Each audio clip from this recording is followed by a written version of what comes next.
Welcome. I'm so grateful that we have this opportunity to explore this profound knowledge together. Have you ever just looked around and wondered, why do some people seem to have everything go their way, while others just face one struggle after another? Today, we're going to dive into a fascinating framework that suggests it's not about luck or fate. Not at all. It's about something we actually have a lot more control over than we might think.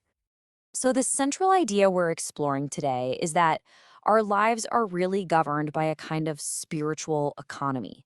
Instead of just random chance, this perspective suggests there's a system of three invisible accounts that we are constantly, with every action, making deposits into or withdrawals from. It's a question that really gets to the heart of the human experience, doesn't it? Why does one person seem to just sail through life while another person faces constant headwinds? The source material we're looking at offers a really powerful way to understand this, not as some kind of cosmic unfairness, but as the direct result of a spiritual balance sheet that each and every one of us carries. So here's our roadmap for this journey. First, we're going to break down these three accounts: demerit, merit, and virtue. Then we'll get into what fills them up, what drains them, and most importantly, how we can use this knowledge to consciously, intentionally shape our own path forward. Let's start with the most foundational account. This is the one that so often creates the obstacles we face in our lives. It's the concept of demerit. And you can think of it, as a kind of spiritual debt. Demerit is defined as this negative energy that we build up whenever we cause another person to suffer. But what's really fascinating here is just how broad that definition of suffering is. As we're about to see, it's not just about big, obviously harmful actions. This debt can be created in some really subtle, everyday ways. And this is where it gets really eye-opening. We're not talking about just malicious intent here. The source gives a really surprising example: a parent's excessive worry for their child. Now, that worry comes from a place of love, right?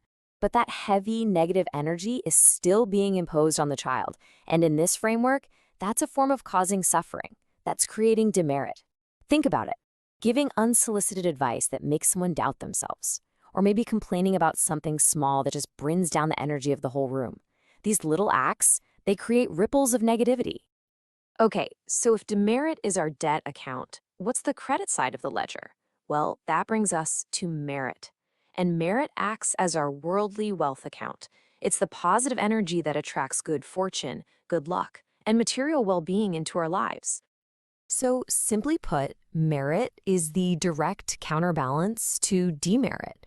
It's a positive energy that we build up by making other people happy, and specifically by helping them satisfy their worldly, tangible desires. The source identifies these 5 core areas of worldly desire.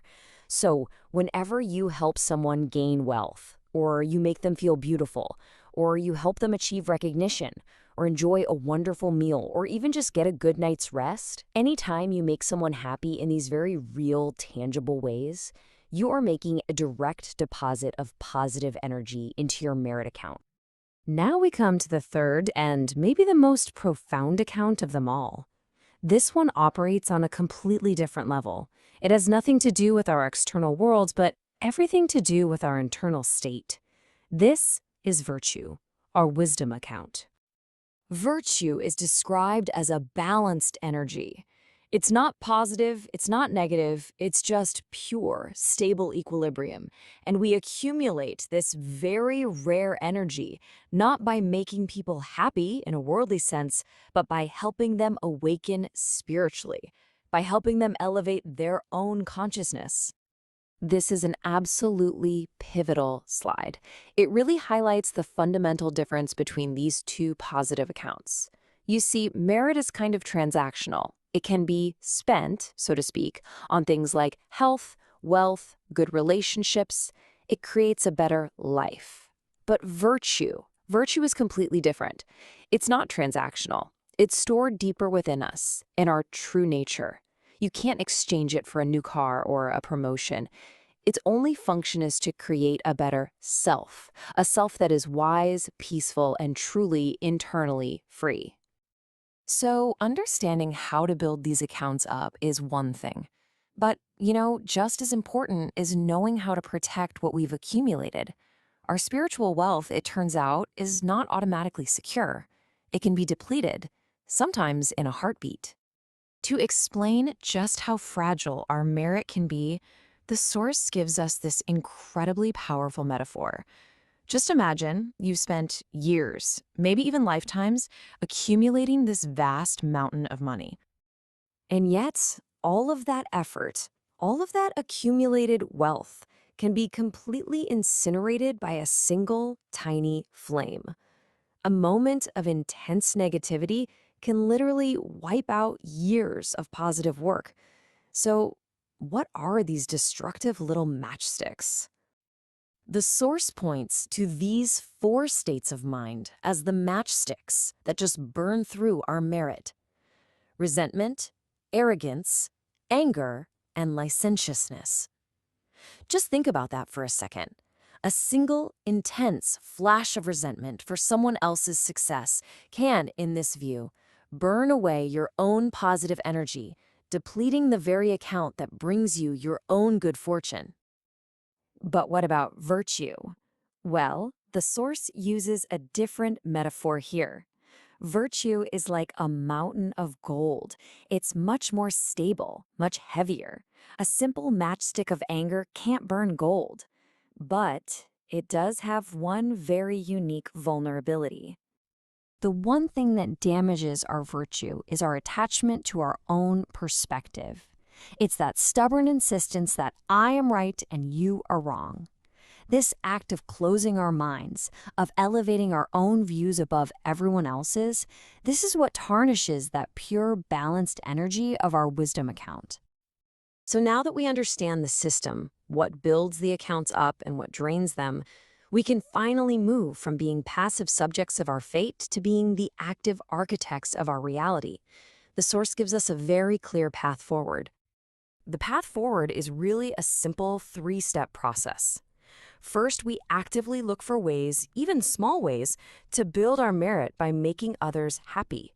Second, we cultivate virtue by helping others find clarity.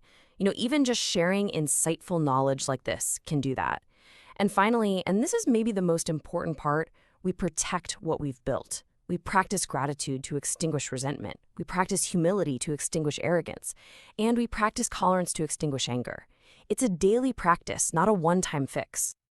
And all of this leads to the most important, the most empowering takeaway of all. According to this teaching, we are not just passive victims of destiny. We are the active creators of our own spiritual capital.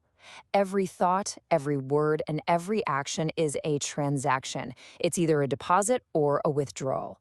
The power is entirely and has always been in our hands. And so, that leaves us with this final, powerful question to reflect on. Knowing what you now know, which account will you consciously choose to make a deposit into today? Will you focus on creating happiness for others, or will you focus on helping awaken wisdom? Thank you so much for exploring this with me today. I truly hope this framework offers you a new and empowering way to look at your life. If you found this valuable, please consider subscribing so you don't miss our next explainer. Until then, be well.